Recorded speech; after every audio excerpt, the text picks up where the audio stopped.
con los contenidos del segundo parcial, entonces vamos a continuar con lo que estábamos hablando sobre enzimas. A ver, entonces primero la asistencia, chicos, les voy a nombrar. Lexi Timbay. Presente, ingeniera, buenas tardes.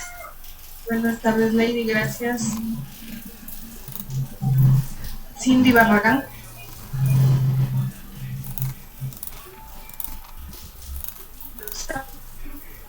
Kevin Buenaño.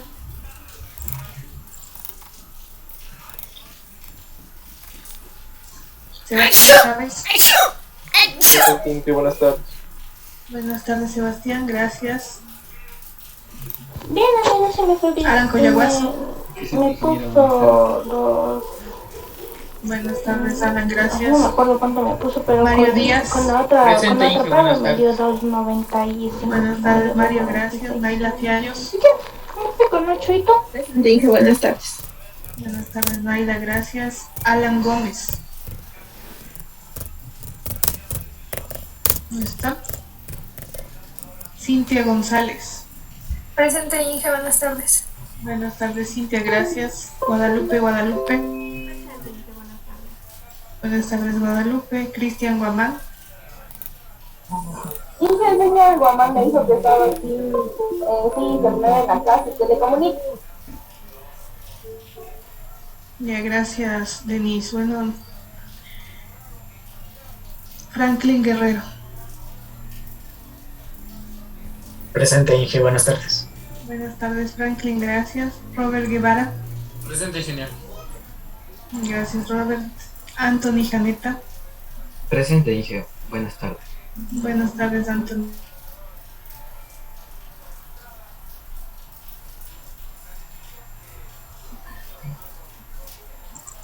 Erika Muñoz. Presente, ingeniera, buenas Me tardes. falta Denise. Sí le dije a Denise, no sé si no me escuchó. No, Inge, pero sí se presenta. Ya, Denise, ya le anoto. Diana Ocaña. Presente, Inge, buenas tardes. Buenas tardes, Diana, gracias. Tatiana Ortiz. Presente, ingeniera, buenas tardes. Buenas tardes, Tatiana. Fabián Ortiz. Presente, Inge. Buenas tardes. Buenas tardes, Fabián, gracias. Diego Quispe. Presente, ingeniera. Buenas tardes. Buenas tardes, Diego, gracias. Andrea Rubio. Presente, Inge, buenas tardes. Buenas tardes, Andrea. Justin Salazar. Presente, ingeniero, buenas tardes. Buenas tardes, Justin, gracias. Eric Santillán. Presente, Inge, buenas tardes. Buenas tardes, Eric. Adriana Tierra. Presente, ingeniera, buenas tardes. Buenas tardes, Adriana. Wendy. Presente, ingeniero, buenas tardes. Buenas tardes, gracias. Jocelyn Bisuete. Presente, Inge, buenas tardes. Buenas tardes, Jocelyn. Erika Yumiseva. Presente, Inge, buenas tardes. Buenas tardes. A ver, chicos, entonces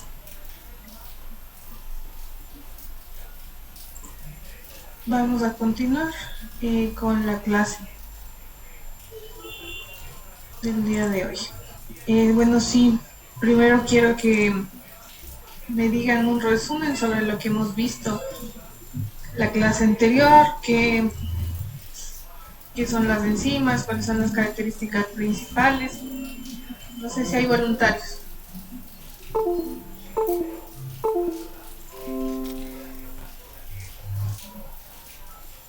Mario.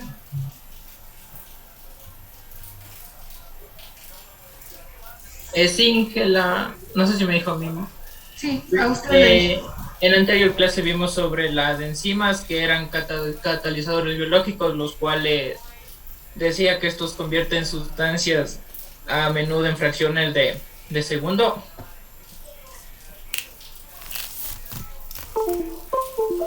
Ya, ¿qué más? ¿Qué más vimos de las enzimas?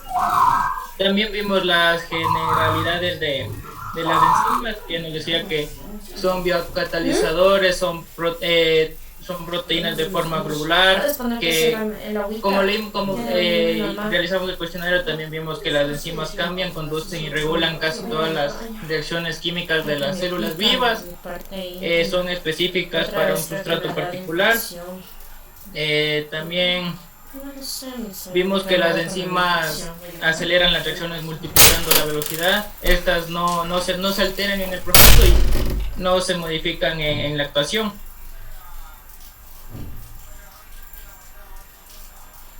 Gracias, Mari, está bien. A ver, ¿alguien más que quiera decirnos algo de lo que vimos la clase anterior sobre las enzimas? Diego. No puede ser, no.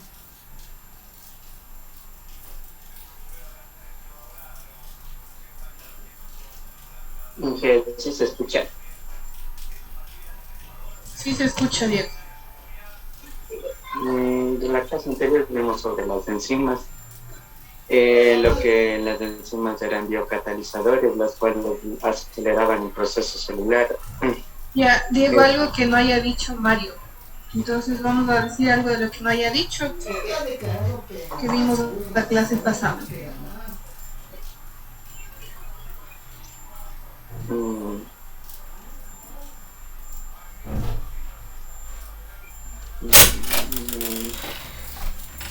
Sabes que no me gusta la prueba de veces, en serio que me pone muy nerviosa. ¿Te diste cuenta? Me olvido. Vimos con qué aplicaciones, bueno, de forma general en el video, ustedes vieron las aplicaciones, ¿no es cierto?, de lo que hacían las enzimas.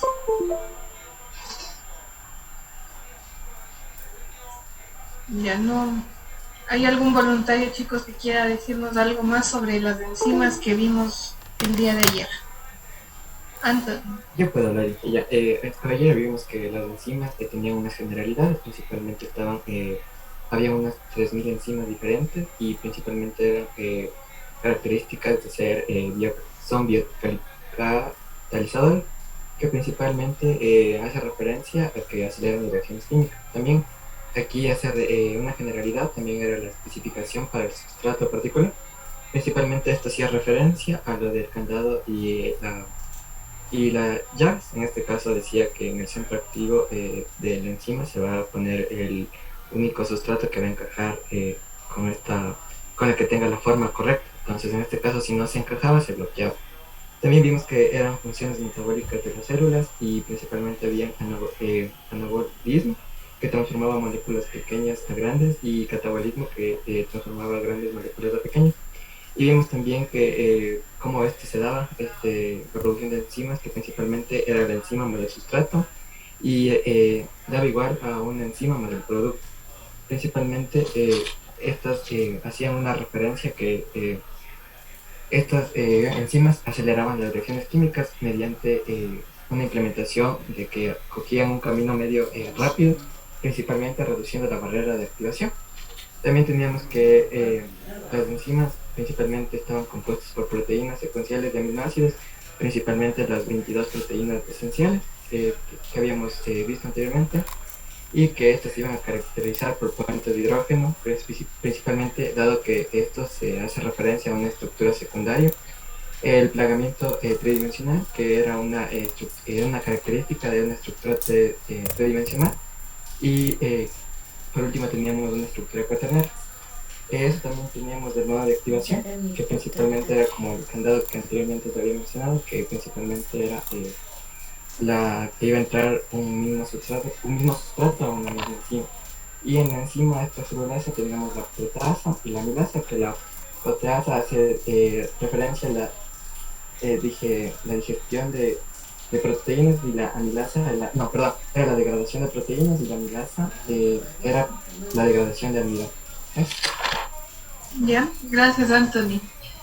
A ver, chicos, entonces con ustedes nos quedamos, ¿no es cierto?, justamente viendo que había enzimas que iban a ser extracelulares, ¿no es cierto? ¿A qué se refería eso de enzimas extracelulares?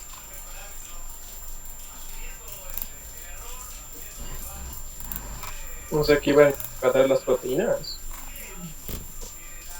No, Eran las que no eran rentables y trabajaban fuera de la célula. Ya, gracias, Cintia. Iban a ser enzimas, ¿no es cierto?, que son producidas por las células, pero que su actuación no es dentro de las células, sino van a estar actuando fuera de la célula. Un ejemplo de eso, como les dije, son, por ejemplo, los hongos filamentosos, que van a estar degradando compuestos de celulosa, ¿no es cierto? Entonces, estas células de los hongos filamentosos liberan hacia el exterior de la célula las enzimas celulasas, degradan esta celulosa y ahí pueden integrar las moléculas más pequeñas degradadas por esta enzima.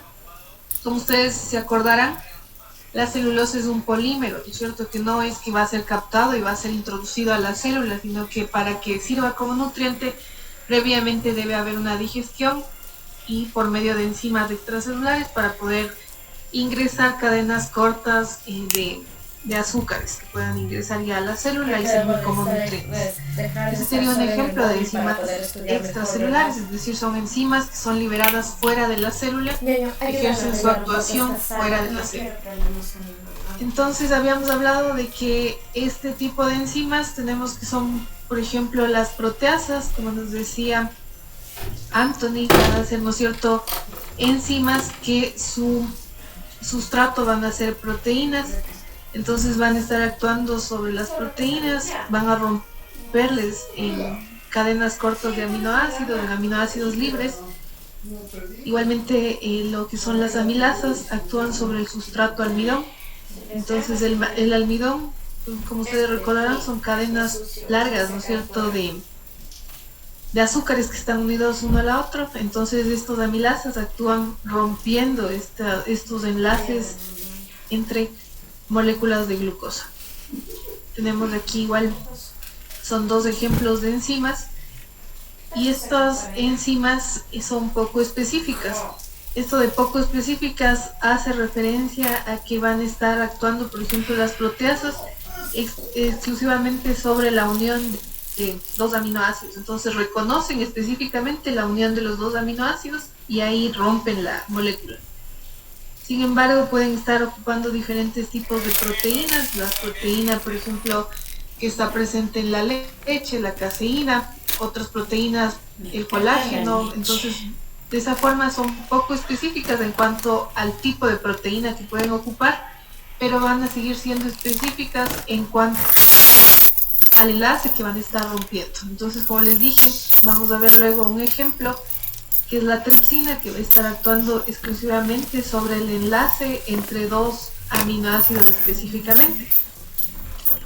Como vemos aquí, las enzimas extracelulares trabajan fuera de la célula y de tal forma no sería rentable construir una enzima especial para cada proteína. Como les dije, las proteasas van a poder actuar sobre diferentes tipos de proteínas. Más bien, la actuación específica va a ser sobre el enlace que van a estar actuando y degradando. No sé si hay preguntas hasta aquí. ¿No? Entonces, a lo que se refiere, como vemos aquí, la menor especificidad es porque puede estar, como les dije, utilizando diferentes proteínas como sustrato, y lo que va a reconocer es esto. Como ustedes ven aquí en el gráfico, la tripsina va a ser una proteasa.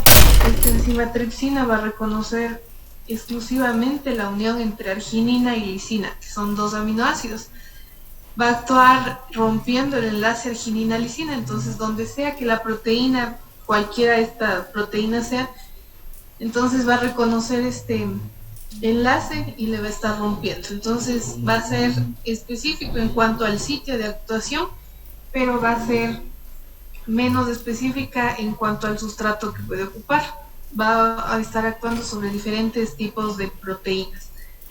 Como ven ustedes aquí, la tripsina va a ser una proteasa que se encuentra en el estómago del cerdo y también de los seres humanos, y va a estar degradando en cadenas más pequeñas las proteínas. Tiene baja especificidad por sustrato, pero alta especificidad de acción, como vimos en el sitio de corte de los enlaces. Entonces va a estar fragmentando todos los enlaces de proteína en estos lugares entre arginina y lisina. Entonces por eso va a ser específica en el sitio de acción en el que va a estar actuando. No sé si tienen alguna pregunta hasta aquí.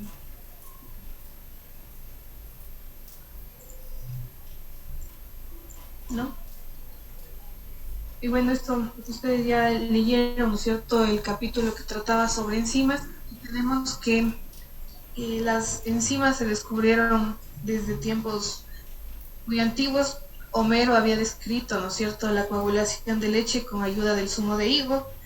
Entonces, desde ahí no se sabía realmente qué estructuras eran, si eran proteínas, no se sabía detalles sobre la actuación de las enzimas. Sin embargo, se pudo utilizarla en la coagulación de la leche, por ejemplo. Entonces, en la precipitación de proteínas, formación de esta coagulación de leche. También tenemos que se está ocupando para la preparación del queso, y anteriormente lo que se ocupaba para poder realizar la producción de queso era la quimosina presente en el cuarto estómago del ternero. Entonces era la forma habitual que se hacía el procesamiento del queso, pero como ustedes se imaginarán, actualmente no sería una forma rentable, ¿no es cierto?, sacrificar muchos terneros para sacarles un poquito de enzima que está presente ahí. Entonces cada vez hay mejores formas de obtención de enzimas, y parte de las formas va a ser la biotecnología por parte de bioprocesos, que sirve para obtener enzimas para que sirvan dentro de las industrias. También tenemos aquí que para el siglo XVIII fue cuando se empezó la exploración de enzimas, buscar enzimas y sus aplicaciones, y hasta 1814, ustedes pueden ver aquí, también se demostró que en las semillas va a existir una sustancia en los granos germinados que causa la transformación de almidón en azúcar. Esta enzima va a ser la amilasa, ¿no es cierto? Entonces, por ejemplo, en procesos de producción de cerveza, en producción de bebidas alcohólicas, que por ahí en este grupo también están, ¿no es cierto?, las chicas que trabajaron en producción de la chicha de jora. Entonces se ocupan granos germinados, ¿no es cierto?, para que en ese proceso de la germinación se liberan enzimas amilasas. Lo que hacen esas enzimas es degradar el almidón en azúcares libres que puedan ser fácilmente fermentables. Entonces, igualmente en el proceso de producción de cerveza se ocupa la enzima amilasa, y también se ocupan la cebada germinada o cebada malteada para que tenga una mayor liberación de azúcares, y posteriormente que las levaduras puedan captar este azúcar y generar etanol. Teodoro Schwann también en 1810 a 1888 consiguió obtener y analizar, como ustedes ven, de forma pura una enzima animal del jugo gástrico, que es la pepsina. Entonces, así es más o menos una historia breve de lo que fue el inicio, ¿no es cierto?, de la utilización de las enzimas, y posteriormente cómo se ha ido tecnificando el uso de las enzimas, y actualmente las encontramos de forma comercial, las enzimas que podemos ocuparlas para diferentes procesos que ya veremos más adelante en lo que tiene que ver con la aplicación de las enzimas dentro de la agroindustria. Igual es parte de la temática de la investigación formativa que ustedes van a estar realizando durante este segundo parcial, el buscar una enzima, toda la información y aplicaciones de las enzimas. Entonces ustedes también van a estar trabajando con eso. Les adelanto un poco, sin embargo, bueno, para la siguiente semana ya les voy a presentar como el tema de la investigación formativa, aunque ustedes creo que pueden ya ver esto de la investigación formativa en el SICOA. No sé si tienen ustedes acceso a esa parte de investigación formativa.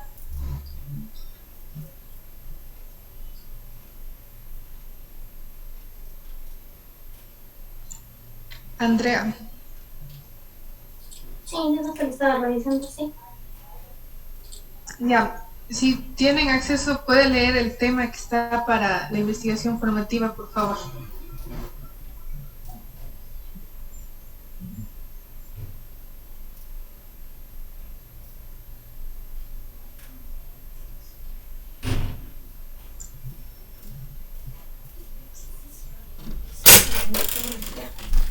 Pueden ver el tema, chicos, que está para la investigación. Inge no permitía ver el tema.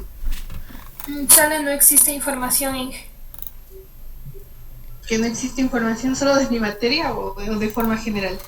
Me aparece ingeniero. ¿A quién sí le va a ver el tema? Yo, Erika. Yo también sí puedo ver. Y me dice que la actividad es desarrollar un proyecto de investigación bibliográfica, aplicación de la biotecnología en la agroindustria. El objetivo es investigar sobre una aplicación de la biotecnología en la agroindustria, organismo involucrado, problemática, innovación, proceso de obtención, costos e importancia de esta aplicación. Ya, gracias, Erika. No sé por qué no les aparecerá a todos, pero se supone que ya está subido al SICOA y ustedes tienen acceso. Yo me imaginaba que todos. Ya voy a preguntar por qué no les aparece a todos la investigación formativa. Bueno, pero vamos a estar trabajando en investigación formativa justamente en las aplicaciones de las enzimas en la agroindustria. Entonces ustedes van a tener que buscar muy a detalle la fuente de obtención de la enzima. Les voy a pasar una lista de las enzimas que son importantes en la agroindustria para que ustedes busquen información. ¿Ya? Entonces, bueno, aquí tenemos Cintia. Sí, Inge, le iba a preguntar si eso lo hacemos en los grupos que ya estábamos trabajando. Los grupos eran de 3, ¿no es cierto? Que ustedes estaban trabajando. No, en esta ocasión vamos a hacer en parejas. Es que no siempre hay alguna persona que no trabaje igual, entonces van a estar trabajando en parejas. ¿Ya? Gracias. Ya. Entonces tenemos aquí una de las enzimas que va a ser la simasa. Es una enzima muy conocida y va a estar justamente, como ustedes pueden ver ahí, interviniendo en el proceso de fermentación, en la producción a partir de azúcar. Se va a estar produciendo etanol, ¿no es cierto?, por acción de las enzimas, específicamente Saccharomyces cerevisiae. Entonces, va a ser la simasa una mezcla enzimática. Aquí vamos a tener un complejo enzimático que es secretado por las levaduras y que va a estar catalizando el proceso de formación de alcohol etílico y dióxido de carbono a partir de azúcares simples, como es la glucosa.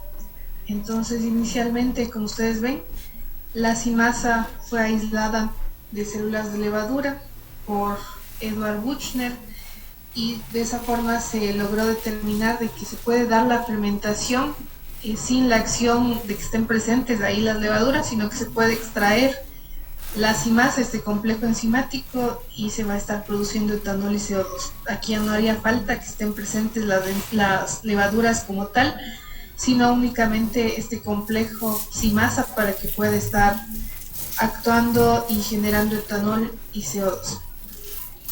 Este descubrimiento, como ustedes ven, le concedió el Premio Nobel de Química en 1907. Entonces, igualmente los bioprocesos se denominan biocatálisis cuando se van a estar ocupando enzimas aisladas y ya fuera de los organismos. Entonces se puede estar aislando las enzimas y de esa forma utilizándoles ya en procesos donde ya no tenga que estarse controlando de una forma más rigurosa, por ejemplo, los que estén vivas las células, sino que aquí ya se podría adicionar las enzimas y con eso obtener el producto deseado. Sin embargo, las enzimas deben provenir de organismos vivos, ¿no es cierto? Entonces, en un proceso previo, en un bioproceso podríamos hablar, se ha generado previamente las enzimas, purificado, y luego estas enzimas van a ser utilizadas para procesos de fermentación, como en este caso. No sé si tienen preguntas hasta aquí.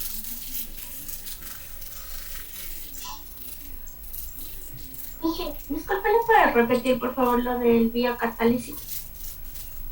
Biocatálisis pueden llamarse a un tipo de bioprocesos donde no tenemos las células como tal, sino las enzimas que van a estar ejerciendo el efecto de transformación de reactivos a productos.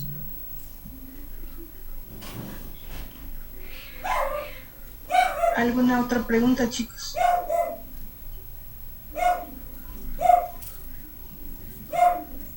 ¿No?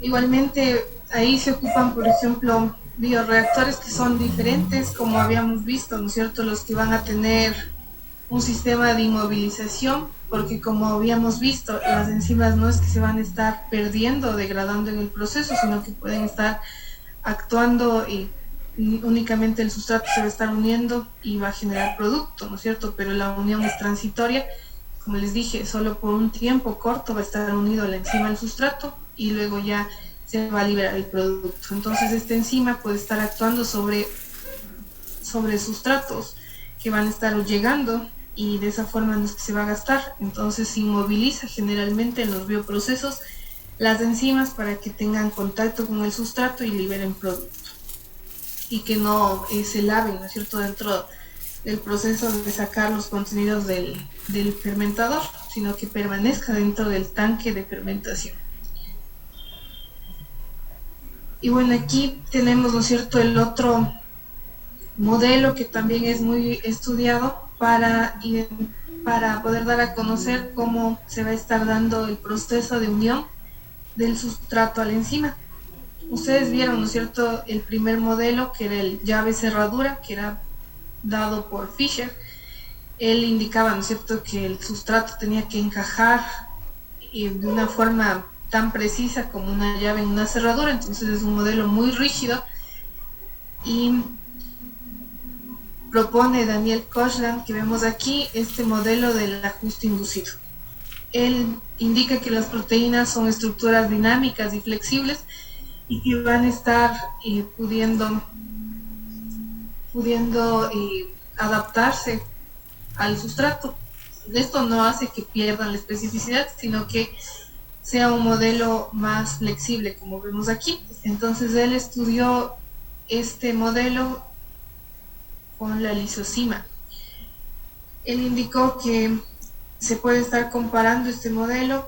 Tenemos que el sustrato y la enzima pueden compararse con una mano móvil, que sería el sustrato, y un guante arrugado, que sería la enzima. Entonces va a haber una interacción y no hace falta que sea un modelo exacto, ¿no es cierto?, de la mano, el guante.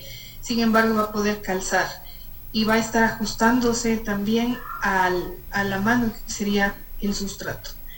Entonces vemos aquí que la enzima no es que va a conservar siempre su forma y estructura, sino que en contacto con el sustrato va a inducir cambios conformacionales dentro de la enzima, y eso va a generar que se dé la interacción del sitio activo, del sitio de unión, ¿no es cierto?, de la enzima con el sustrato. Y eso va a ser un ajuste inducido. La enzima va a estar adaptándose de tal forma que permita la interacción con el sustrato y se forma este complejo. Entonces eso es lo que propone como un modelo más dinámico Daniel Koshland. Como sabemos, el guante no es un modelo exacto de la mano y puede existir en distintas formas, como puño, como guante abierto. Entonces se va a estar adaptando, ¿cierto?, la enzima al sustrato una vez que interacciona. Ya solo una vez, como saben, que se introduce la mano, se produce el ajuste especial y exacto. Asimismo, se podría estar dando esta interacción entre la enzima y el sustrato. Como les dije, ¿en qué enzima fue la que estudió con mayor detalle esto del ajuste inducido? Fue en la lisozima. Esta fue la primera enzima de la cual se conoció más a detalle lo que tiene que ver con la estructura. Aquí hablamos de la anatomía, ¿no es cierto?, de la estructura conformacional de la enzima. Se entendió también la función, los detalles moleculares, el sitio activo donde va a estar justamente uniéndose el sustrato. Todo eso se detalló ya más de este tipo de enzima. Entonces se conoció estructura espacial, también el detalle atómico que va a tener estas enzimas, y con eso se dio también la teoría del ajuste inducido. No sé si tienen preguntas hasta aquí.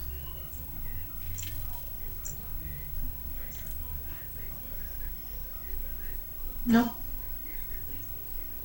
Y bueno, entonces, como habíamos visto, ¿no es cierto?, las enzimas van a estar acelerando el proceso de generación de productos a partir de reactivos. Pero como les dije, no es que va a estar contra las leyes de la termodinámica, sino que va a estar actuando mediante la disminución del estado de transición y de esa forma se va a estar generando productos más rápido. Entonces vemos que en sistemas biológicos, ustedes habrán visto en termodinámica, ¿no es cierto?, todas las leyes de la termodinámica. Y bueno, tenemos ahí que todas las reacciones en sistemas biológicos van a tener una barrera energética. Entonces, esta va a ser la barrera energética. Ustedes ven, va a tener que haber suficiente energía para que pueda llegar de los reactivos a convertirse en productos. Entonces, aquí vemos en la gráfica, es una gráfica progreso de la reacción versus la energía libre de Gibbs. Cuando tenemos una reacción sin actuación de catalizadores biológicos como son las enzimas, es el gráfico que vemos aquí en morado. Entonces necesita una mayor energía de activación para que pueda generarse los productos a partir de reactivos.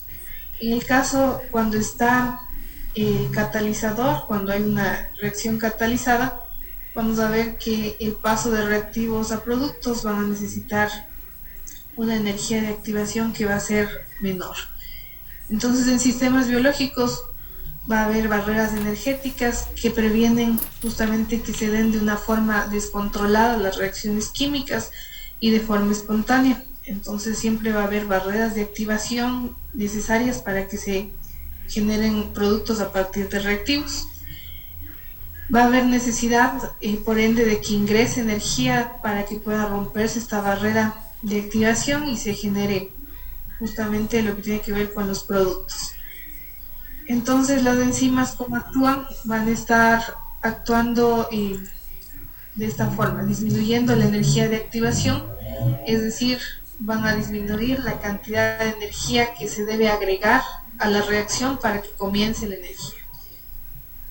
Como vimos, ¿no es cierto?, anteriormente había reacciones que eran exergónicas, otras endergónicas, y ustedes han de haber visto eso también en termodinámica. Entonces va a haber reacciones que liberan energía, otras que consumen energía, unas que son más fáciles que se den de forma espontánea y otras que no, que requieren energía que sea adicionada para que se puedan dar. Entonces vamos a ver aquí que las enzimas van a estar disminuyendo la energía de activación de la reacción por medio de la interacción entre el sustrato y la enzima. Entonces, como vimos, ¿no es cierto?, el sustrato se une de una forma específica a la enzima, va a estar interactuando con los aminoácidos que van a formar parte del centro activo de la enzima, y por medio de esa unión tan específica van a estar convirtiéndose los sustratos en productos. Vemos aquí igualmente que las enzimas no es que van a estar cambiando delta G o la energía libre de Gibbs de una reacción. No van a cambiar si una reacción libera o absorbe energía de forma general, y también no van a estar afectando la energía libre de los reactivos o los productos, sino lo que van a estar haciendo es que van a estar disminuyendo la energía del estado de transición. Esa va a ser la actuación que va a tener las enzimas, de tal forma que puedan convertirse los reactivos en productos. Entonces van a estar interviniendo justamente en disminuir la energía del estado de transición, y con eso va a ser más rápido, como ustedes veían, ¿no es cierto?, y nos hablaban en las generalidades. En fracciones de segundo incluso se pueden convertir los sustratos, los reactivos en productos. Entonces tenemos que el sustrato debe estar introduciendo totalmente a través de las cargas en el centro activo de la enzima, y se va a estar convirtiendo químicamente en un tiempo tan corto como pueden ser segundos en los productos.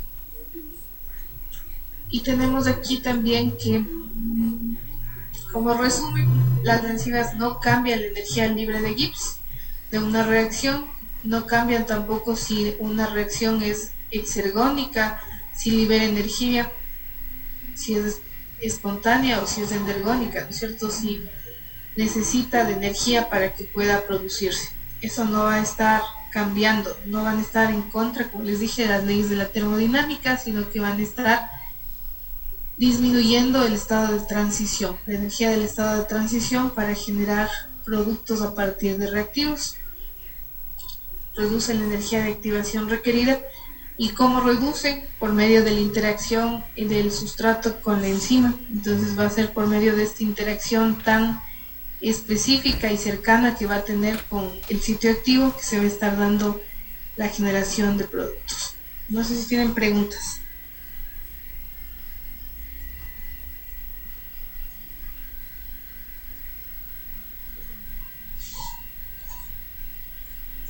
¿No? Entonces justo aquí vemos el modo de acción que tienen las enzimas. Va a ser, vimos, ¿no es cierto?, que las enzimas son estructuras proteicas, entonces están formadas por cadenas de aminoácidos. Los aminoácidos son los que son 22, no las proteínas, como por ahí nos decía él. Son 22 aminoácidos y bueno, van a estar conformadas las proteínas por cadenas de aminoácidos.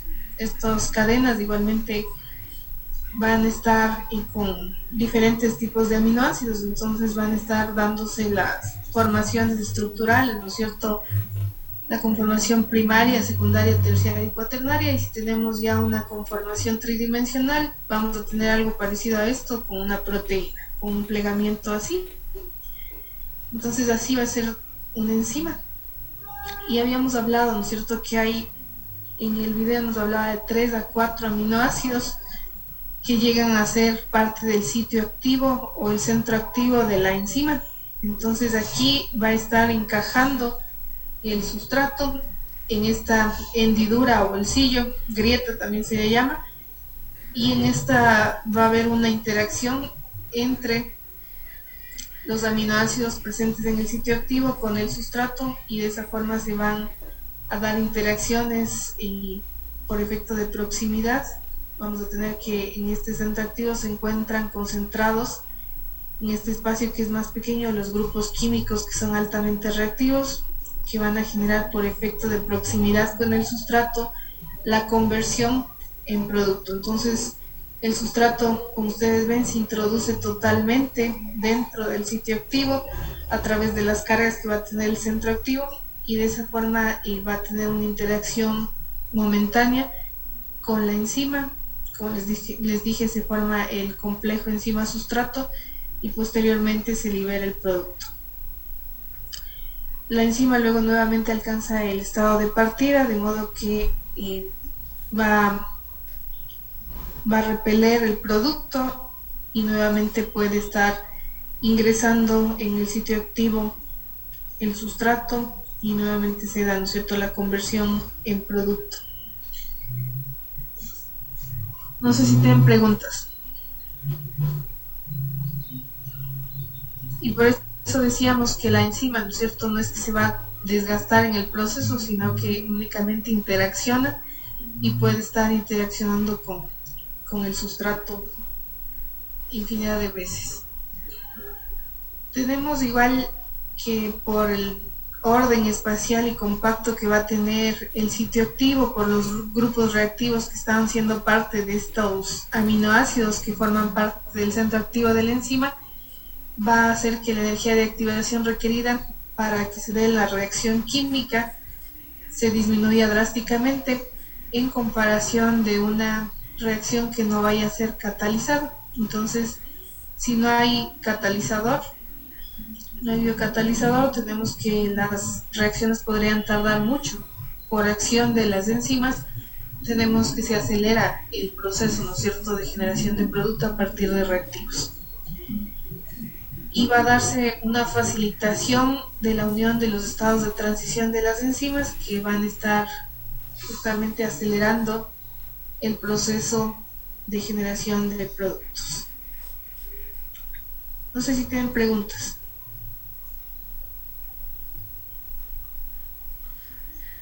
¿No? Como les dije, las enzimas son de naturaleza proteica, entonces, y derivan de células vivas. Entonces, vamos a tener que va a haber un pH óptimo de actuación de la enzima. Entonces, vemos aquí un grupo, ¿no es cierto?, un ejemplo de enzimas y el pH óptimo al que pueden estar activas. Entonces, por ejemplo, tenemos enzimas que actúan a un pH muy ácido como 1.5, como es la pepsina. Entonces esta va a estar actuando, por ejemplo, va a estar actuando en el estómago, ¿no es cierto? Entonces va a tener por eso pHs bastante bajos en los que puede actuar y va a ser un pH óptimo para la enzima pepsina. Tripsina 7.5, la catalasa 7.6, arginasa 9.7, fumarasa 7.4, ribonucleasa 7.8. Entonces, ¿qué pasa si el pH no es el óptimo para que intervenga las enzimas? Podemos ver que que se disminuye, por ejemplo, la velocidad de generación de productos, o incluso si ya es muy drástico el cambio de pH, puede darse también que las enzimas pierdan su estructura conformacional activa y ya no tengan un efecto catalizador, sino que ya estén desnaturalizadas. Se denomina el proceso en el que pierden su estructura cuaternaria las enzimas y ya están de forma inactiva. En general, las proteínas, cuando pierden su estructura conformacional, se denomina el proceso como desnaturalización. No sé si tienen preguntas aquí.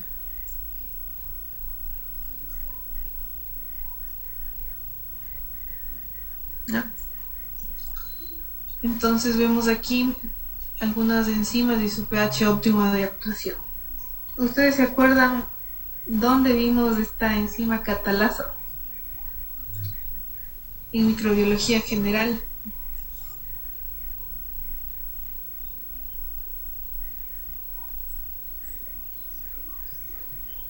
¿Se acuerdan de la enzima catalasa, chicos?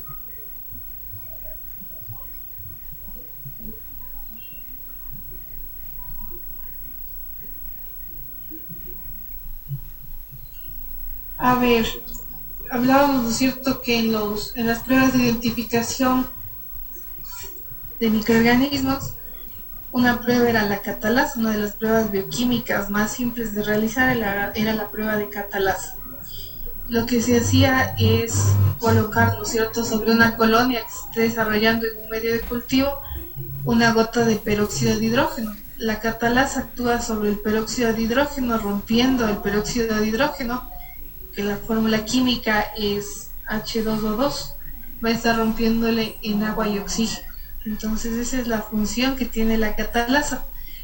Y, por ejemplo, en los microorganismos va a estar actuando para poder de alguna forma prevenir que se acumule peróxido de hidrógeno como parte de los procesos metabólicos y que pueda generar efectos dañinos a la célula. Entonces se podría hacer esta prueba así tan rápido como adicionar peróxido de hidrógeno sobre una de las colonias y podíamos ver si eran catalasa positivos o catalasa negativos. Entonces, bueno, va a ser algunas de las enzimas que se ocupa también como parte de la identificación microbiana. Asimismo, tenemos que, así como hay un pH óptimo de actuación de las enzimas, también va a haber una temperatura óptima de actuación de las enzimas. ¿Y de qué depende la temperatura óptima? De la temperatura de la célula de la que se haya extraído esa enzima. Como les dije, las enzimas únicamente pueden ser extraídas de células. No se pueden producir por métodos sintéticos, sino que van a tener que ser producidas por organismos vivos, por células, por microorganismos, de los cuales se pueda aislar este tipo de proteínas, y también van a tener, por tanto, una temperatura óptima de actuación. Entonces las enzimas extraídas de mamíferos van a poder actuar bien a 37 grados centígrados. Las que van a ser extraídas de bacterias y algas, pero bueno, aquí vamos a ver que de aquellas que sean termófilas vamos a tener que pueden actuar a 100 grados centígrados. Bacterias árticas van a actuar a 0 grados centígrados o incluso menos, y todo depende, como les dije, del tipo celular del que se haya aislado, de la célula, si es una célula animal, de qué tipo de animales, de bacterias, de algas. Entonces, de esa forma se puede también saber por el origen de la enzima la temperatura óptima de actuación. Igual hay fichas, ¿no es cierto?, técnicas de las enzimas, y ahí les dice a la temperatura óptima a la que trabaja. Entonces tiene que, si quiere darse un bioproceso de biocatálisis, se tiene que manejar las condiciones adecuadas. No sé si tienen preguntas, chicos.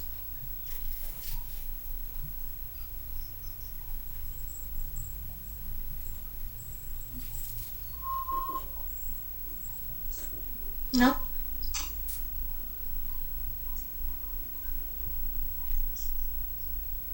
Entonces habíamos hablado, ¿no es cierto?, que las enzimas son proteínas que van a tener estructura globular, van a tener plegamientos, estructuras cuaternarias, y si está intacta, íntegra su estructura globular, van a ser funcionales. ¿Qué quiere decir esto? Que van a estar activas y van a poder ejercer su efecto catalítico.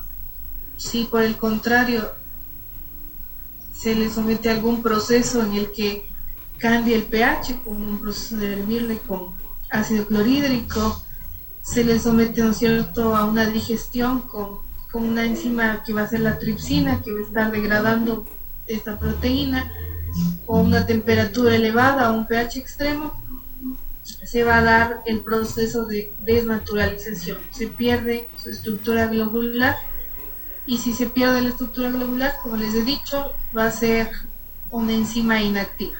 Una enzima inactiva no sirve para nada, o sea, por más que tenga la enzima y esté inactiva, no se va a generar ningún producto, no va a tener, ¿no es cierto?, la estructura conformacional adecuada para que se dé el proceso de unión del sustrato con la enzima y la generación de producto. Entonces, una enzima que haya perdido, se haya desnaturalizado, va a ser inactiva.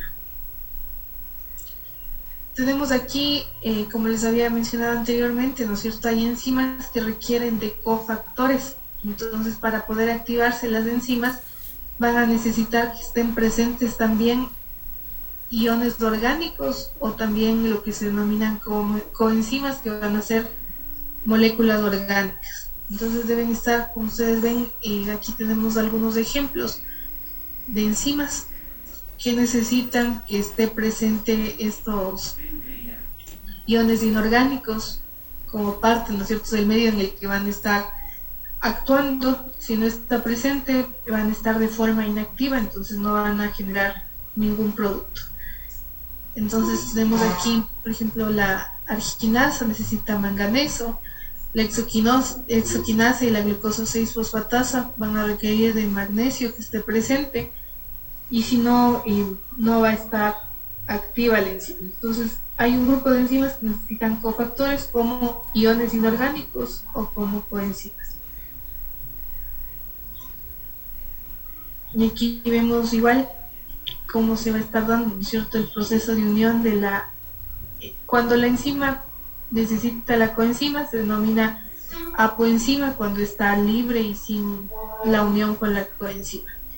Una vez que se une con la coenzima, se denomina holoenzima. ¿Cuál estaría activa y cuál estaría inactiva?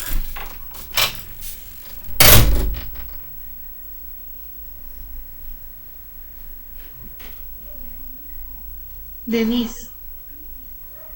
La coenzima. ¿Cuál es la activa y cuál es la inactiva? O sea, la activa, la coenzima sería la activa y la holoenzima la coactiva. No le escuché bien cuál es la activa y cuál es la inactiva. ¿La apoenzima es activa o la holoenzima es activa? Yo creo que la holoenzima es la activa. Ya, Denise. La holoenzima es la activa, ¿no es cierto? Cuando está unida la coenzima a la enzima, se va a denominar holoenzima, y aquí va a estar activa. Aquí va a estar siendo capaz de unirse al sustrato y que se genere el producto. Si la apoenzima no tiene unión de la coenzima, entonces vamos a tener que es una forma inactiva, y por más que se une el sustrato, por ahí que llegue el sustrato no se va a generar producto porque va a ser necesaria, ¿no es cierto?, la coenzima que esté presente para que esté de forma activa. Y tenemos aquí que las coenzimas van a ser moléculas orgánicas que se unen al centro activo de la enzima o también cerca del sitio activo de la enzima y van a estar modificando la estructura del sustrato, van a transportar también electrones o protones, grupos químicos, entre la enzima y el sustrato. Entonces es necesario que esté presente este cofactor o coenzima para que se dé la activación enzimática y también para que se dé la generación de productos. Tenemos aquí igual algunos ejemplos de las coenzimas. Entonces las coenzimas, como vimos, son estructuras orgánicas, ¿no es cierto?, moléculas orgánicas. En este caso van a ser, por ejemplo, el pirifosfato de tiamina, la coenzima A, el fosfato de piridoxal, también la coenzima B12. Bastantes de las vitaminas van a servir como coenzimas. Entonces, algunas de las coenzimas se van a estar formando a partir de los precursores de vitaminas y por eso se requiere un suministro, ¿no es cierto?, de bajo de estas vitaminas que sirvan como coenzimas. Ahí tenemos algunos ejemplos como la nicotinamida de aminonucleótido, que es necesaria que esté presente. Tenemos igual compuestos como la biosina, que van a servir como parte de las coenzimas que van a generar la interacción con la enzima para que se genere una enzima activa o también denominada holoenzima. ¿Alguna pregunta, chicos?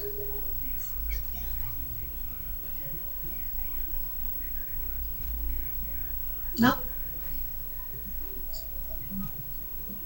Entonces, bueno, vamos a pasar a la parte de nomenclatura enzimática. Entonces, ¿cómo se denominan o clasifican las enzimas? ¿Vieron algo de esto en bioquímica?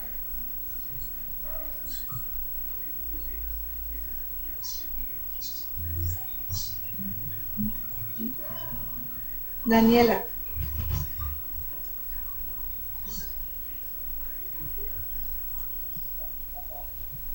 Sí, me escucha, ingeniero. ¿Sí vieron la clasificación de las enzimas y la nomenclatura enzimática? Eso parece que era de esos muñequitos que uno nos había hecho hacer, eso de las hidrolasas, las lilasas. Sí. Eso me acuerdo. ¿Sí vieron? Sí, más o menos, me acuerdo. Ya, Daniela, gracias. Bueno, tenemos que va a ser importante también la denominación o la nomenclatura enzimática. Se han denominado inicialmente las enzimas de acuerdo a la especificidad de acción, sirvió como base para la clasificación y designación de las enzimas y eso es parte de la nomenclatura. Entonces, como les había dicho anteriormente, se nombraban las enzimas de acuerdo con la reacción que catalizaban, seguido también, y también de acuerdo al sustrato que utilizaban, seguido del sufijo asa. Entonces, por eso tenemos ahí algunas enzimas, amilasa, lactasa, ureasa. Entonces van a ser el nombre del sustrato seguido de la terminación asa, ¿cierto? Entonces tenemos del sustrato urea, ureasa, del sustrato arginina, arginasa. Y así fue, Emil Duclaus fue quien propuso esta denominación de las enzimas con el sufijo asa después del nombre del sustrato.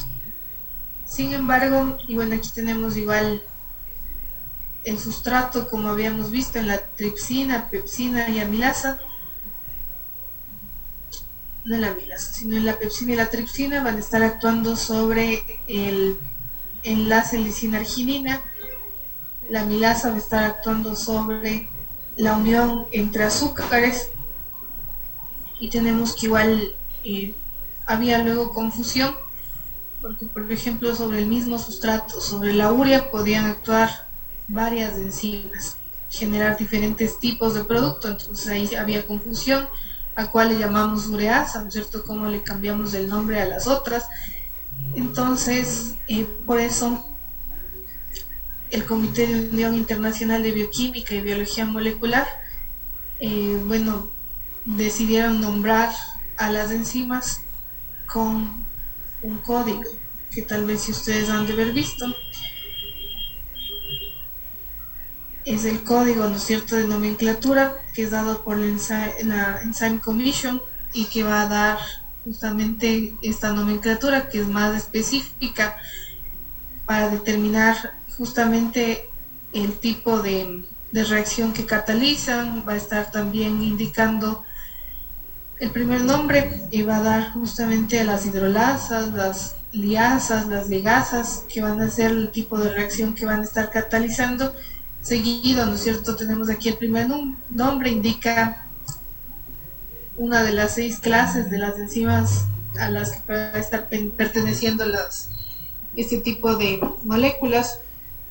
El segundo número que tenemos aquí va a ser las subclases de cada grupo de enzimas, y el número 3 y 4 se refieren a los grupos químicos específicos que van a estar interviniendo en la reacción. Entonces tenemos aquí que son 4 números que forman parte de la nomenclatura enzimática. Primero tenemos este encabezado de las 2 letras que hace referencia a Enzyme Commission, y luego 4 números que van a servir para identificarles de una forma muy detallada a las enzimas. Sin embargo, van a tener diferentes tipos de nombres, algunos nombres sinónimos que son también ocupados para nombrarles a las enzimas. Entonces esto fue dado por la Unión Internacional de Bioquímica y Biología Molecular, quienes propusieron este método para poder nombrar a las enzimas. Tenemos que todas las enzimas se van a estar dividiendo en 6 clases principales, y de eso tenemos diferentes tipos de enzimas que han sido categorizados y caracterizados, pertenecen a estos 6 grupos enzimáticos. Entonces vemos aquí, ¿no es cierto?, un ejemplo. Tenemos vamos a tener aquí las 2 letras, siempre empieza con S, y luego el primer número hace referencia a la clase, que es óxido reductasa, la clase número 1. Subclase es el segundo número que va a estar seguido. Subclase 3, vamos a tener este otro número, y el cuarto número va a ser la clasificación de la subclase. Entonces estos números, los 2 últimos sobre todo, van a ser muy específicos del tipo de interacción que van a tener las enzimas, y va a ser bastante exacto si nosotros colocamos este código para poder saber del tipo de enzima que vamos a estar hablando. Entonces esta es la clase, el grupo, el subgrupo, el número de serie, y como les dije, si nosotros vamos y colocamos este código, ¿no es cierto?, S1.1.1.2, nos va a dar fácilmente la identificación de la enzima. Entonces tenemos que va a ser una alcohol deshidrogenasa, el nombre aceptado, la reacción que va a estar catalizando, aquí está indicada. También tenemos otros nombres que recibe la enzima, hay una serie de nombres sinónimos que se le puede estar dando a la enzima. El nombre sistemático, aquí va a haber algunos comentarios de la reacción que cataliza. También se puede tener aquí información sobre las investigaciones que se ha hecho, otras enzimas relacionadas que provienen, por ejemplo, de otros organismos donde se ha aislado esa misma enzima. Y aquí tenemos algunas bases de datos que justamente acumulan esta información sobre las enzimas. Una de esas y muy conocidas es Brenda, Ergo, Expas y Keg. Aquí vamos a tener información muy importante y detallada sobre como les dije, ¿no es cierto?, los nombres, las reacciones que catalizan. Cada enzima va a recibir un número de código según la clasificación de esta asociación, ¿no es cierto?, de biología molecular y bioquímica. Y va a constar de estos 4 dígitos separados mediante puntos. Entonces, como les dije, van a ser bases de datos. Brenda es uno de los más importantes, donde tenemos bastante información sobre las enzimas. Entonces, por ejemplo, tenemos que pertenecían, ¿no es cierto? Aquí ya están 7 diferentes tipos de enzimas. Estos translocasos no van a ser muy estudiados, por eso, bueno, se habla de 6 tipos.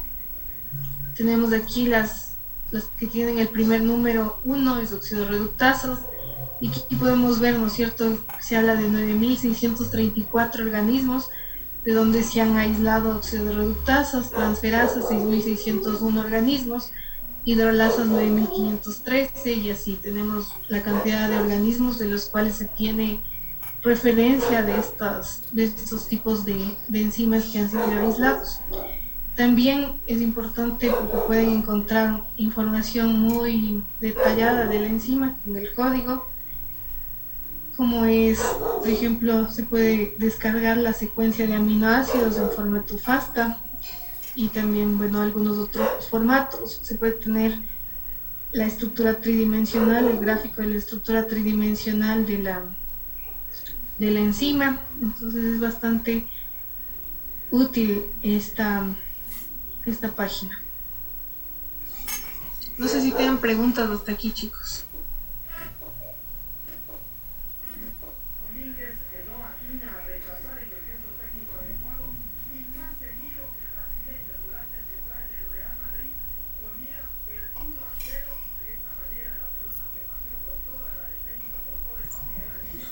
Bueno, como a ustedes les va a servir bastante realmente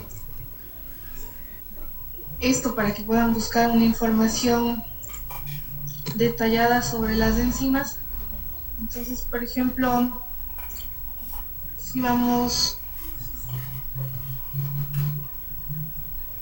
si ustedes entran al sitio web, voy a enviar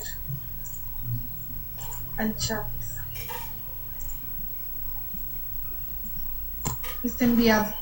Entonces pueden ingresar al sitio web de Brenda, que aquí tenemos que va a darnos información sobre las enzimas, ¿no es cierto? A ver, nos estaba compartiendo la pantalla. Entonces tenemos ahí el sitio web Brenda, que va a ser de Comprehensive Enzyme Information System. Va a tener mucha información sobre las enzimas. Como vimos, vamos a tener secuencias de aminoácidos, visualización de la estructura tridimensional, nos va a indicar también de qué tipo de organismo ha sido aislado a esa enzima. Entonces van a buscar como ejercicio este código de la enzima, que les voy a estar mandando al chat, y van a decir cómo se llama la enzima y qué reacción cataliza. Está enviado, chicos, al chat el código de la enzima para que ustedes puedan colocar aquí.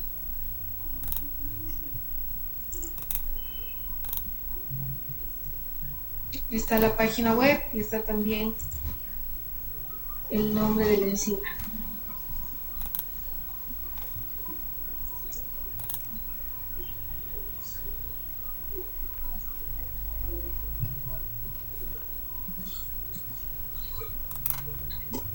Entonces si ponemos este código, sino el nombre también.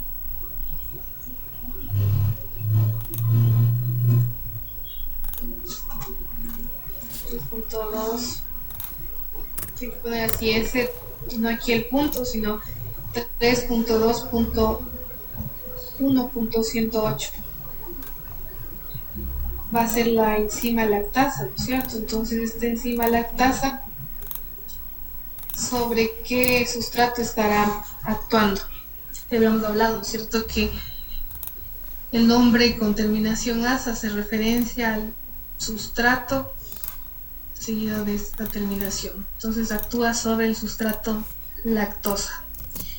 Aquí nos dice lo que significa este código numérico, ¿no es cierto?, que es una hidrolasa, va a pertenecer a la clase hidrolasa. El 2 significa que va a estar actuando sobre enlaces glicosídicos.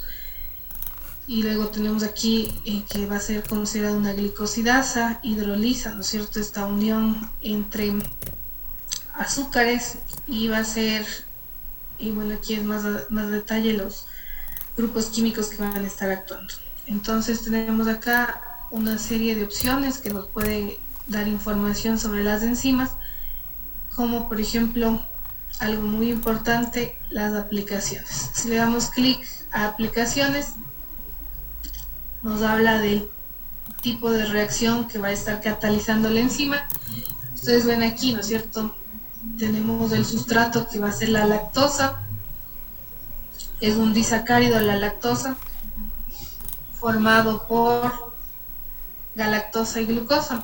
Entonces esta enzima va a estar actuando, es una hidrolasa, ¿no es cierto?, entonces va a estar actuando en presencia de agua y va a generar galactosa y glucosa libres. Entonces esa va a ser la actuación que va a tener la enzima lactasa, este tipo de lactasa 3.2.1.108.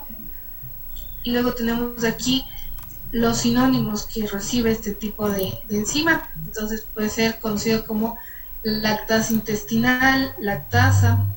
Tenemos algunos nombres aquí que son dados para ese tipo de enzima. Incluso hay más nombres con los que se encuentra a esta misma enzima y de dónde proviene. Aquí les dice, por ejemplo, el tipo de organismo, ¿no es cierto?, de dónde se ha aislado.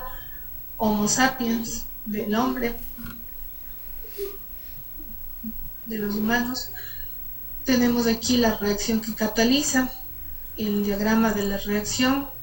Todo eso les voy a estar pidiendo, entonces es importante que pongan atención dentro del proyecto de qué organismo se ha aislado. También tenemos que, por ejemplo, de humanos se extrae muy poquito y no es que se va a poder fácilmente extraer la enzima lactasa, sino que mayormente puede ser producida en microorganismos. Entonces igual pueden ustedes buscar esa información en las aplicaciones.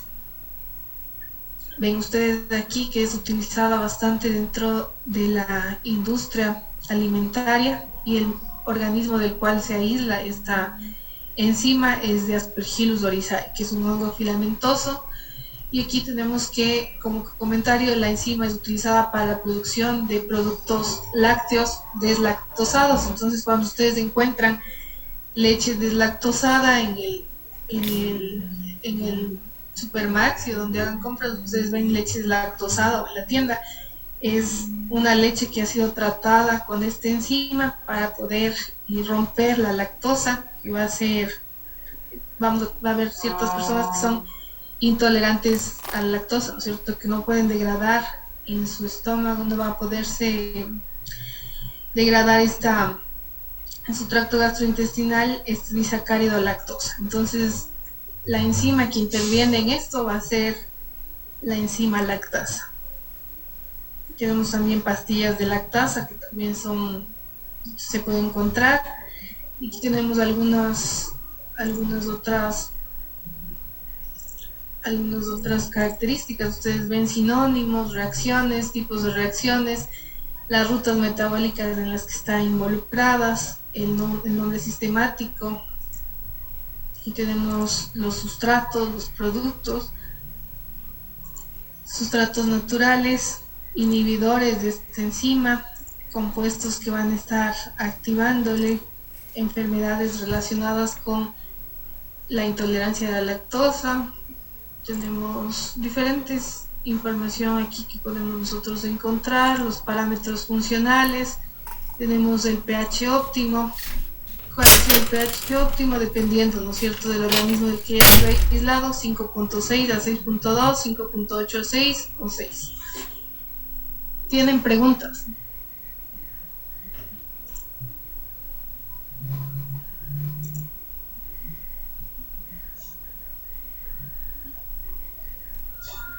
No hay preguntas.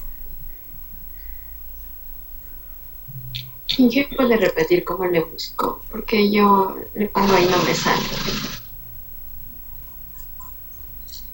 Este código le puso Jocelyn. Sí, pero no me sale. Es que yo les envié un punto y por eso les dije que el punto no lo tomen en cuenta. El punto entre ese, ahí se me fue un punto. Ya. No, sí lo busqué así, pero no sé si le estoy buscando bien, porque no me sale. Ya, déjeme. Al resto le salió. Sí.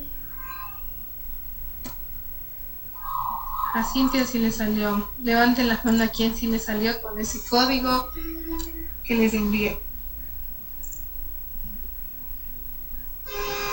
Dice Diana, Cintia, Kevin, Naila, Guadalupe, Tatiana, Andrea.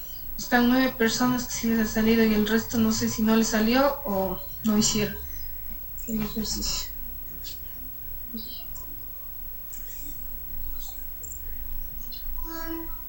Este es el número que les envié.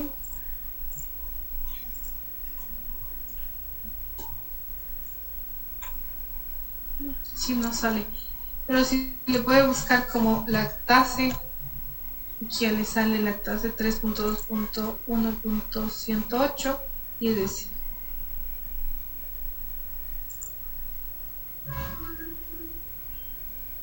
Me confirma si puede usted ya encontrarle con ese nombre. Sí, ahí sí te dio ya. Ya.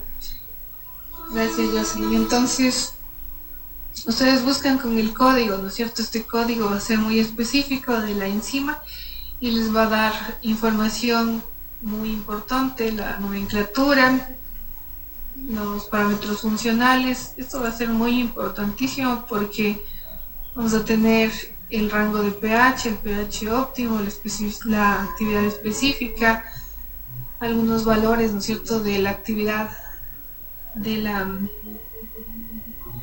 actividad enzimática. Vamos a tener igualmente que se puedan hacer curvas, ¿no es cierto?, de velocidad de actuación enzimática. Va a haber también va a haber las ecuaciones químicas igualmente que nos sirven para saber cuánto se va consumiendo el sustrato en función al producto generado. Entonces, estos valores de aquí sirven para eso. Mario, no sé si tiene preguntas o dejó o Justin. Justin tiene la mano levantada. Yo abajo hice. Ya pensé que tenía preguntas. ¿Alguien alguna otra pregunta, chicos?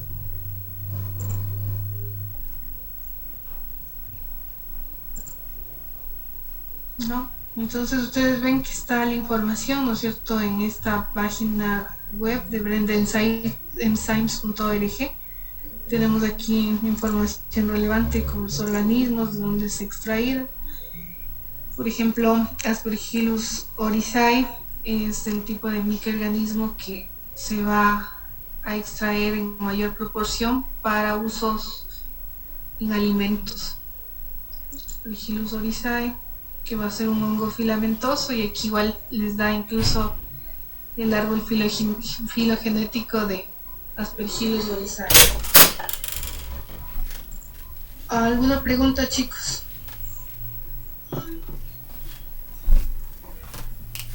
¿No?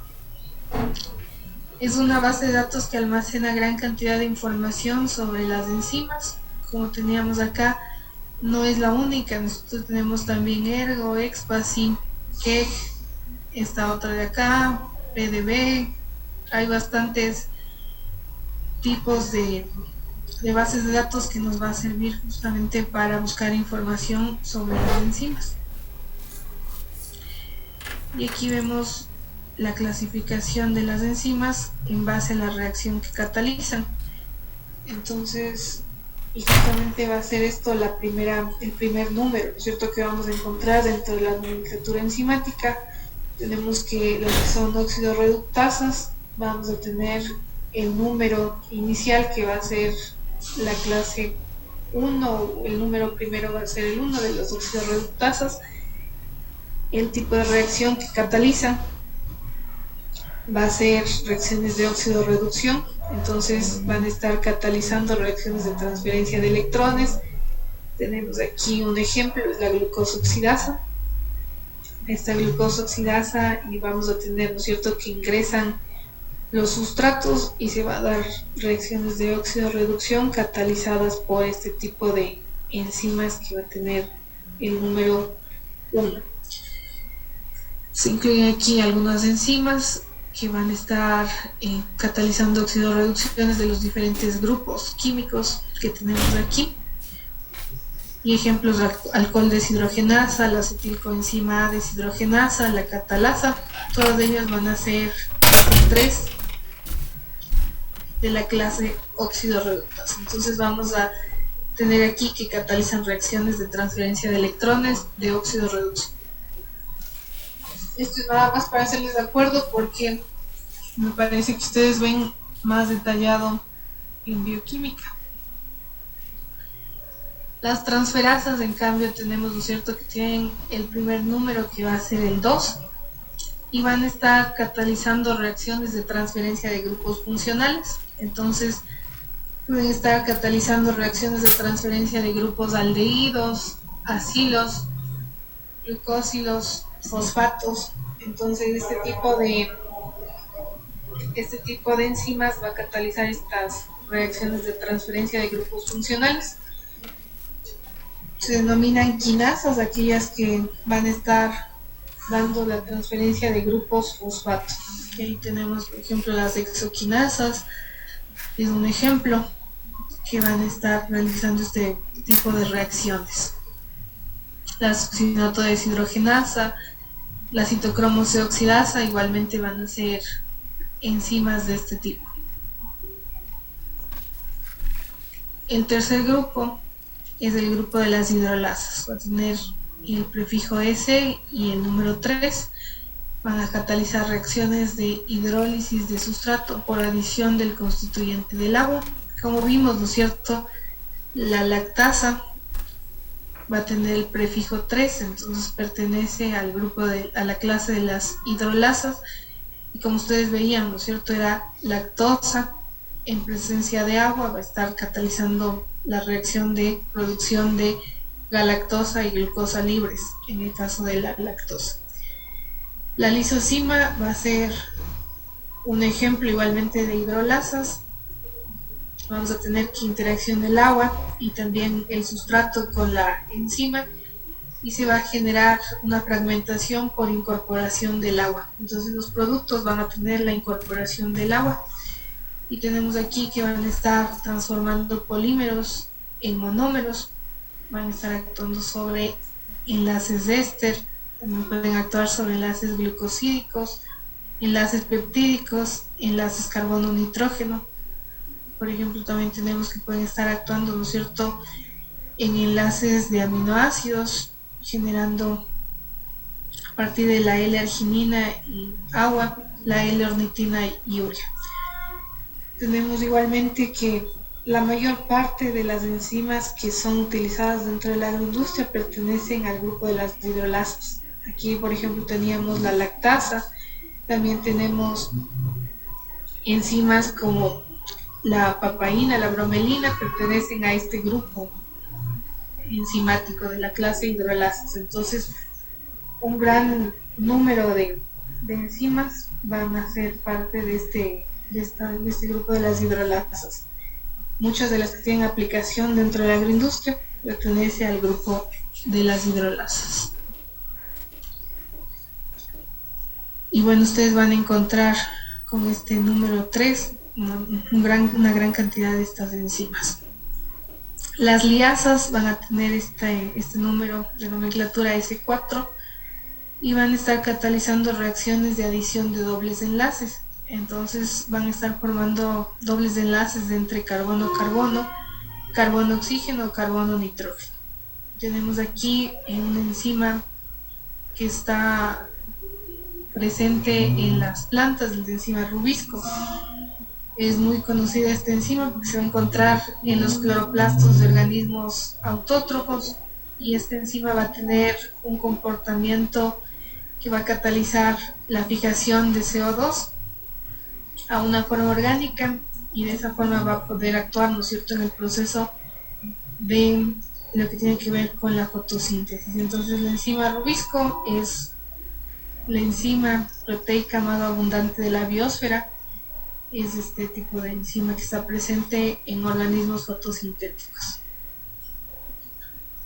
¿Alguna pregunta, chicos, hasta aquí?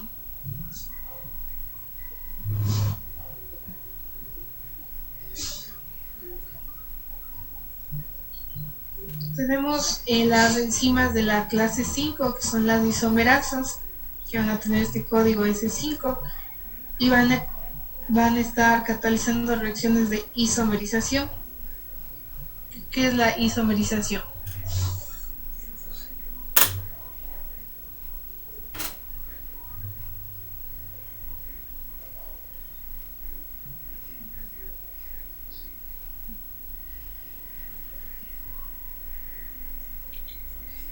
¿No saben qué es la isomerización, chicos?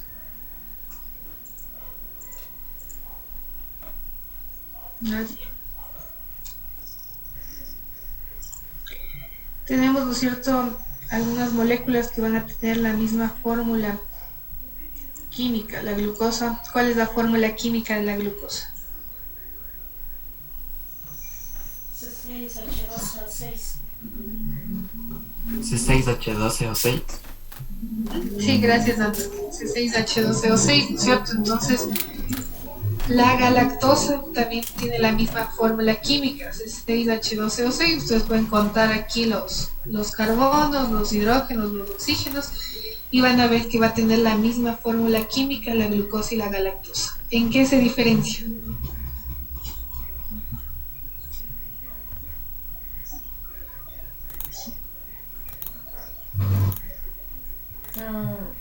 ¿O no sé? ¿Función de los OHs? Sí, se va a variar, ¿no es cierto?, la glucosa de la galactosa en la conformación espacial. Aquí vemos, ¿no es cierto?, los OHs y Hs que están presentes van a estar en diferente conformación espacial entre la glucosa y la galactosa. Como ustedes pueden ver, no es igual, ¿no es cierto? Aquí tenemos en la posición de carbono 4 que va a estar la variación, ¿no es cierto?, principal que podemos encontrar, y eso va a darle una fórmula espacial diferente a la galactosa de la glucosa. Entonces, la isomerización va a ser un proceso químico mediante el cual una molécula va a ser transformada a otra, va a ser una transformación espacial de la molécula. Entonces es una que vemos aquí, ¿no es cierto?, que hay un cambio conformacional de la presencia de grupos hidroxilo entre la galactosa y la glucosa. Entonces también tenemos otras enzimas como la trifosfatoisomerasa, que va a estar justamente haciendo este cambio espacial de isomerización que pueda darse dentro de la molécula. Y tenemos aquí el último grupo, que es el grupo de las ligasas, que va a tener este número, ¿no es cierto?, la S6, que va a dar lugar a la formación de enlaces con un aporte de ATP. ¿Qué era el ATP? Una moneda energética. Ya es la moneda energética de la célula, pero ¿qué significa ATP? Adenin, trisfosfin.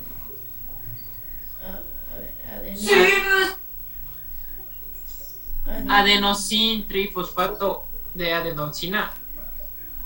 Ya, Mario, gracias. Es adenosin trifosfato, ¿no es cierto?, que es una molécula, ¿no es cierto?, que está La adenosina unida a 3 grupos fosfato. Es la forma, ¿no es cierto? Y por eso se denomina moneda energética en la que acumula energía la célula. Y también va a haber reacciones que necesitan aporte de energía en forma de ATP. Entonces, estas reacciones que necesitan aporte de energía son la formación de enlaces, por ejemplo.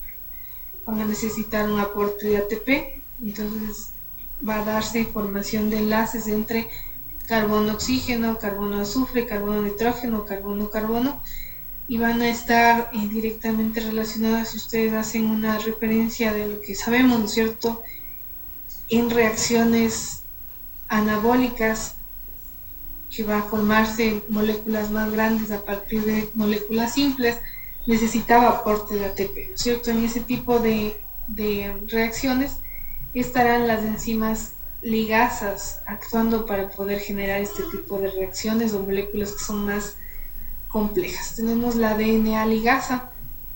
Esta va a ser una enzima que va a permitir justamente la formación de enlaces dentro de la molécula de ADN. Aquí tenemos este último grupo de enzimas. También teníamos, ¿no es cierto? Ustedes vieron las translocasas. Estas no van a tener el número 7. Sin embargo, no van a tener muchas aplicaciones, por eso no son muy estudiadas dentro de lo que tenemos dentro de la agroindustria. La mayor cantidad de aplicaciones, como les dije, va a ser de las hidrolasas. No sé si tienen alguna pregunta, chicos. Y bueno, para terminar la clase, les voy a dejar este cuestionario para que ustedes puedan responder. Les voy a poner en el chat el link para que ustedes puedan acceder más fácilmente y dar su respuesta.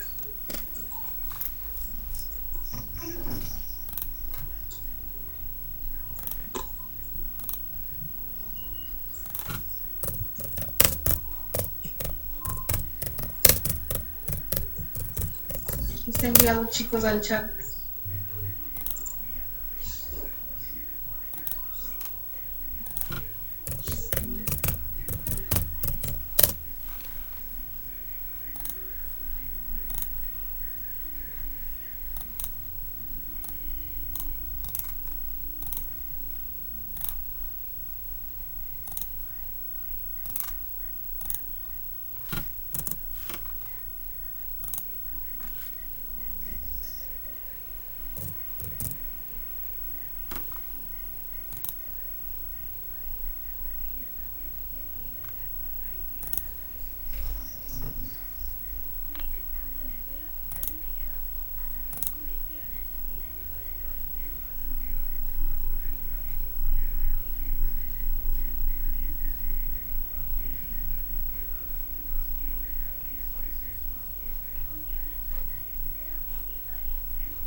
Inge, Sí, yo tengo problemas en poner mi respuesta.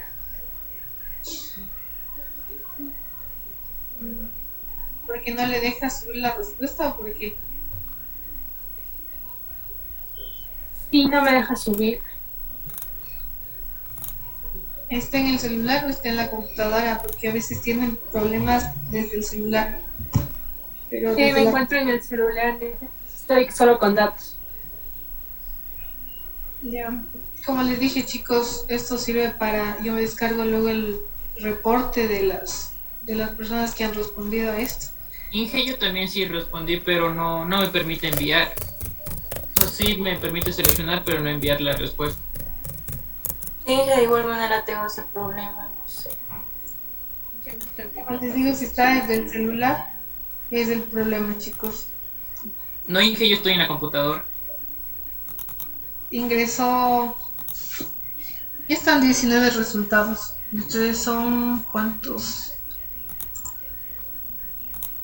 Son 23 estudiantes. 20 resultados. Traten de enviar la respuesta por este medio.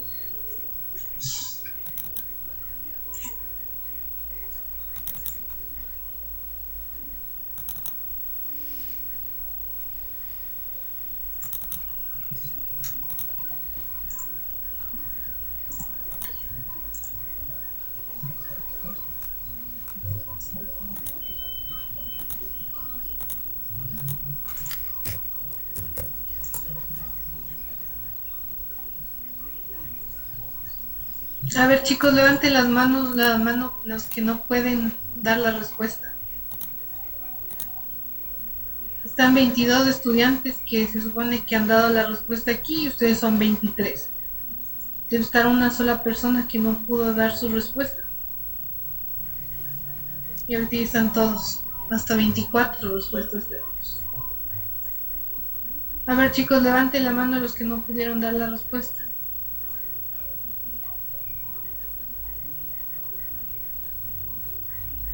Todos ya dieron la respuesta en el aplicativo de All Everywhere.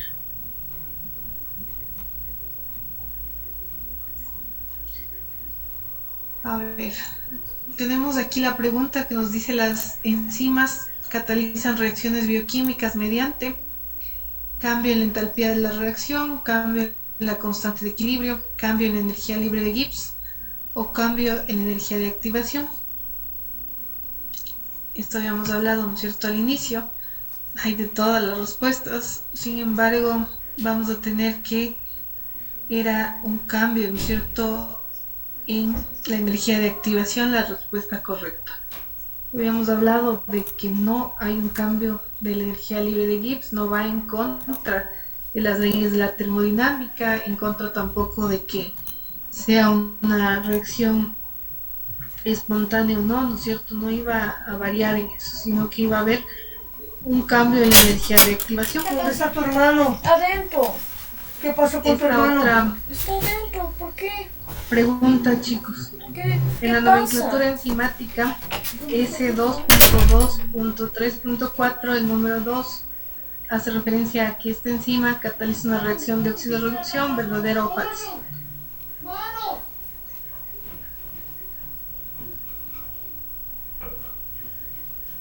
Nadie me importa nada aquí. Estamos metidos allá adentro nada más. Estoy ocupada, estoy todavía en clases.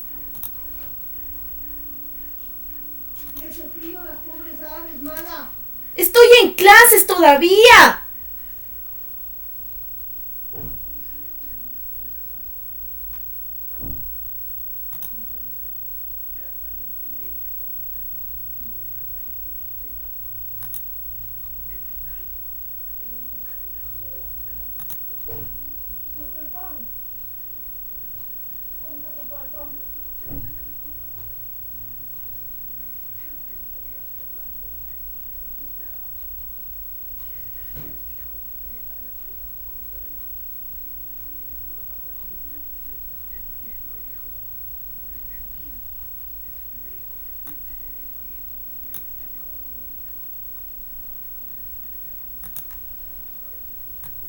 Están 16 respuestas, chicos. No sé si el resto 17 respuestas no ha podido dar su respuesta.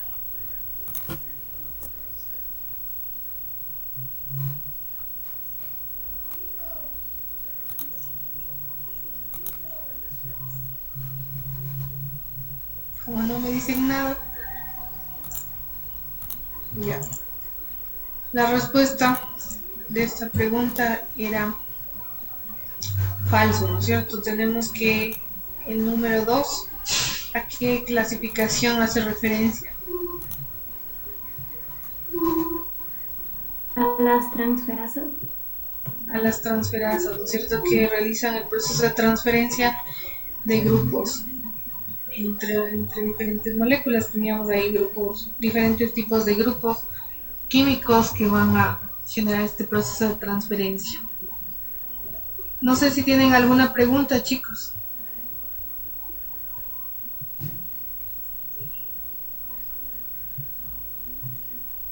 ¿No? Entonces nos vamos a quedar hasta ahí, chicos. Nos veríamos la siguiente clase, que es el día miércoles.